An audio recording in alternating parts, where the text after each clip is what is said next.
So lovely Lena, she owns a property in Queensland with a taxable value of $745,000. Now, in Queensland, our land tax threshold is $600K. So she has exceeded that threshold by $145,000. So there will be some land tax. Now, because she's under $1 million, she gets the one-off surcharge, which is $500. And then she has to pay 1 cent in every dollar above that $600K threshold.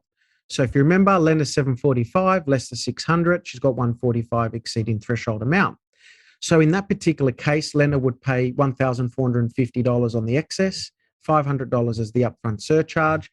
Lena would pay $1,950. That would be her land tax under the old scheme, very normal circumstances. Now, as part of 1 July 22 changes, which will be assessed at 30 June 23, we'll take Lena's total Australian land holdings. Now, Lena has about $1.565 million worth of land in Victoria now. So Lena's done really well. She's got lots of property in Victoria and the land value is about 1.565. So if you remember, initially I said she had 745 in Queensland. She's got another 1.565 in Victoria, taking her total land holdings to 2.3 mil. Now, the way that the Queensland state government will do the calculation is they'll say, well, we're going to look at her $2.31 million as if it was all owned in Queensland. Now, if she had $2.31 million worth of land all owned in Queensland, her land tax amount would be $26,115. That's what she would have to pay. Now, I've got many clients who are paying lots of land tax in Queensland because they've exceeded their thresholds. Now, on that $26,115, if they were to charge that, that's a double land tax. So I said at the very start, I said that Queensland it's not a double taxation, it's a pro-ratement to actually see, well, what is the diminishing value of your land threshold? So under that scenario of the $26,115, as if all the land was owned in Queensland, we now need to pro-rata it.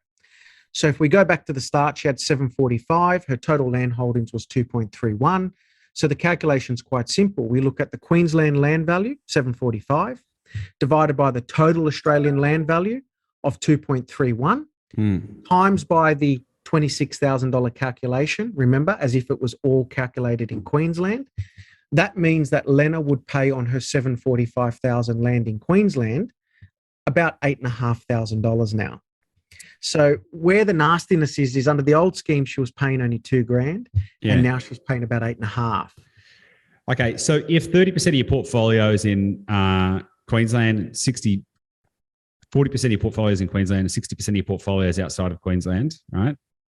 You would then slice it. You'd work out the total value of all of the land in your portfolio. That would determine where you sit in the threshold and subsequently what the surcharge amounts are going to be and what the tax amount is going to be. And then if only 40% of your land was actually in Queensland, you would then take the total of what that would be, divided by 40% effectively, right? And pay 40. That's it. You'd get the 40% piece. That is still a lot, though. That is still 4 times what Lena was going to pay.